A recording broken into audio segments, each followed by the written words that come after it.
Om det Peter Mora takka, eller om det nek anna som spelar inn i Rilta sida. Men i ötlom förrun KI-lagarna ser uppsätter av få en sigur. Torr när vi i flera förrun lägger sig 8, här det Jalkrum Eltor. Och Atle Danielsen vid frusparken, Tor Thomsen vill släppa undan attacken av bulten och välja boxen och stegen. AB har inte nekvar målmöjlagar, men tar som kom över rummet gåer. Rasmus Nilsen hardt krostor, kortene han en stor höttan. KI illt vil spela seg fram til gåar målmöjlagar. Tar kom og heldur etter Deipelstøver. Først Simon Johansen, og så Atle Danielsen.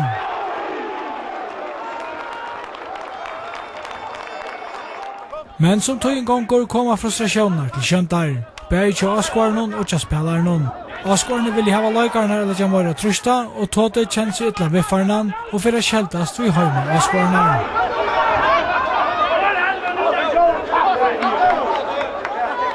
Og i 17. halvdag gjev KI ikke ønståre i Vovan. Var ble leisor, og så KI-laikarna avverreier.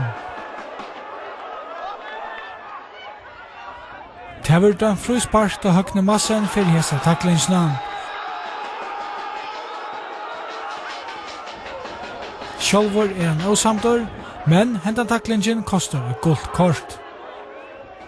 Ikke nok ved det, AB fer fotla nytt ur frusparksnån. Trønder Sigurdsson stinker høtte fram 8-0 til Arjamen, så nærum hava tryggja seg skjætt i bestudaltene kommande år.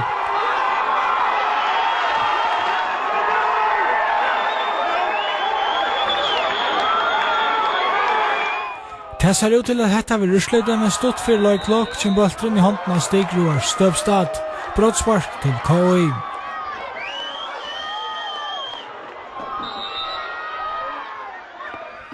Atle Danielsen skjuter, Janløyker 8-8.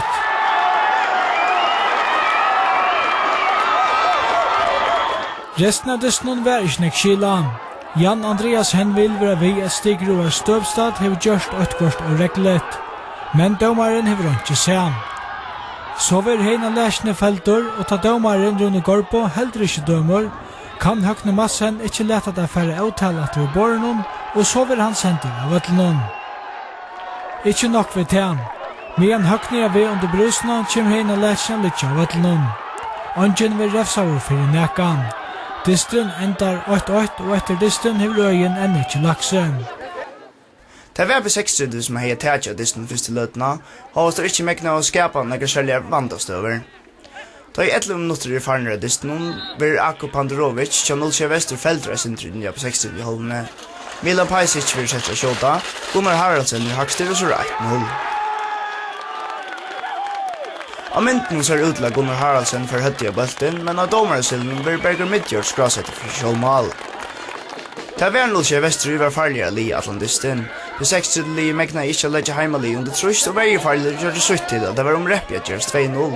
Da tar Ingar Akselsen i 20. minutter for belten av Magnus Jåsen ut i høyresøye og 7-4.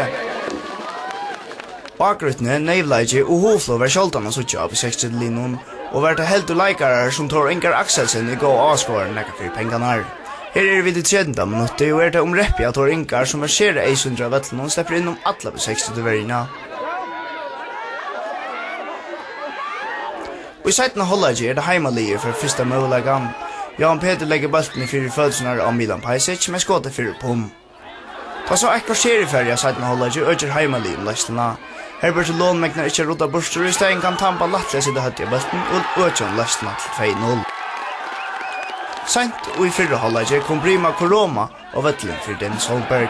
Her vil han sendre sted ut i høyresøye av Christian Morsen, men Trygve Askam kommer vel ut og bjerker skåten hun. Da så 30 minutter var farne og 17. halvdag kunde Ricardo da Silva, som kom av vettelen 17. halvdag avgjort disten, men skåte for bart fram vi. Senaste målleikene i disten er på 6-3, men heller ikke hesa for nøyleiken til stier. 0 Vester vinner trusera tøtninga med litt sti, og framvis vi i strunnen om å varveida sete i Vodafone-deltene kommande kappingarar. Detta såst, til langt i minutter uiafverjan i trobelagon. Jan Peter Høykart teker kjøtt innkast til Keita. Han lytter hekkenslige bulten innom veirina. Anje får rodda borster, og så skårer Keita 8-0. Heimali satt fullkomlig av disten i 4 halvdag, og flere for nærvi. Fyrst røyner Oli Olsen ser vi längskottet. Hesfer Bjarkar Ganko. Og så gir UF Malveien i fotlar langt. 22 minutter lagter og Bjottrys fer i allop. Inn i brottsteinen vil dagsens lagar i Keita Feltra av Høgna Zakariasen. Brottspark sier dommeren Ransen Djurus. Oli Olsen teker og han øker til 2-0. 20 minutter fyrir stadjen kommer Justin til sina første verlige malrøynd. Bulten vil lagt inn 4. Sinko skallar bulten for føtner av Andi Olsen. 2-1 UF via 3 Distnon. Etter fullfringa Marian Nastjer og Øster Dalbor hever Østene en gav Malmø-løkka som Vlada Filipovic tog Bjarkar. Bant 4 stadjen vil Keita sentra sted og han slipper fram vid Ganko. 3-1 oppi 8-3 via kom atra Ratta Kaus etter at utslutene i sannaste Distnon ikke har vært nega reipa av. Og i stadjen noen hita i Rekv Jakobsen opp og Randi Alebaren kom Østene av Vøtlen i 17. halvleggje. Jessner og Fugla 4 letja Braklia 4 etter stadjen. Andi Olsen hever en av fina run som Vlada Filipovic med å fotla langt fria Bjarga. Så i 17. halvlegger halvrunnen og distren vil avgjørder. Johan Simon Edmundsson skjuter, Ganko Bjarkar med misse bulten, og så ivast UF-leggerne hva der skulle gjøre. Det var et her etter møte Debe Stanilsen, han sitter bulten i nete, 4-1. Bant etter Mali hei Daniel Alechin i en av funna skottrand, men etter his fyrst Bjarkar Vlada Filipovic. Så skulle vi så tjekke en kontrafabult fra Toftamannen. Johan Davor Høygård sender en lenka bult fram til Johan Simon. Han spiller Keita pura frujan, så latt kan det gjerast. Keita færsut hattrick, 5-1. Bant 4 distralog for Rekv Jakobsen, pint urslytet. Beato Trusch kommer atra Ratta Kaus og vi atra i høyresmæsja strøynom. Tjo UF gonger ikke særlig, tar nu bare 5 stig framan for 2 den nyaste line. Mot 17 for NSU i allop. Boi sender bulten fram til Christian Høgna, som pressar bulten atra 16 meter. Jan Martin stender med bulten for bant sida. 7 mot spalter og bestemmer hur frispark nekatan for mine. Bulten vil sparska lengt inn i 5 meter til Gestnon, og her sender Dian Davidsen, trykker og smekkar bulten fram vi Meina Johansen og Malm. 8-0 og Frøy og Asgården til Heimalin. Før mot 17 er frispark i nendan.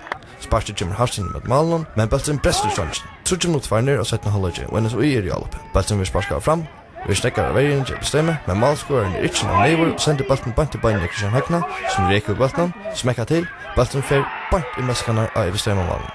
8-1. Lutland mot 17 Christian Høgna etter plettene ved en lengskåte, men bant at første. 2 mot spalter og støvende enn 8-1. Ebestemmer innkast, som vil kasta til Bart Olsen, som sender bulten fram til en annan ebestemmerleggare, som sender bulten i Asbjørn, som røyner seg ved en skåte, men bulten vil Bjargar og stikene. Men Dos Santos stender retten sted og nikker bulten bant i mal. 2-8 til Heimalli. Først mot spalter og NSU for i allop. Bulten vil spalter til Bo Løtjen, som sender bulten fram til Christian Høgna, som stender sikker og forskårer sitt neste mal i disken. Og så Janagor vi margar. Flere mal kommer ikke, og Line Bay for heim og hver sin stig. Og det er mest så at HPN er første blåse, bestemmer av Ørenblåse og NSU i A3 blåse. Vi kjente Vutsjikaner og gjør Maria Tentrer første løtene. Andreas Alava er med i konger 8. Veri Felter og rekka Brostajen. Sonny Olsen tek seg av frusparsjonen, men bant om av 4. Håvas HP spalte vi Lavon Blosse, er til om reppi at HP-kjøtten, Andreas Fløton legger heimalli 8. Barer Hansen var lovlig av Mivatlen til Vutsjinkje. Han finner Lavamannen, men Marsen David kommer vel ut til malen. Råker av Fløton Jespersen hever vært nektar av Raskia siden han kom atter til HP. Og i år lagt han 4 bil sin sørste diss for HP, tog han skal atter til Damarskar og i Lestrar Ørnmån. Her røyner han seg ved frusparsje. Hoa spillet ikke har vært av de beste, legger HP seg 8 pointer Arne Holleik. Mavren handan 1-0-målet er Rekve Paulsen, som har sies til å ha haft fram urkappingar år i år.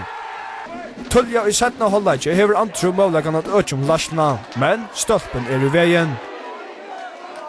At HP-leikaren ikke var i haksta kjerve, kommer vel til kjøntar ta i Vutsjinger jaunar miskais i 17. halvleggje. Hans Alé og Marsen David kunne ikke semja som karbolten skal, og til at gjør salve vattnamarsar dalt av. 8-8. HP færna gilta målaka að leggja sig oman og aftur løte 17. Rekve Paulsen fyrir kott, brottspark med Dagfinn Olsen. Ein avgjør Vutsjika leikarnir alls ikke var samtidig.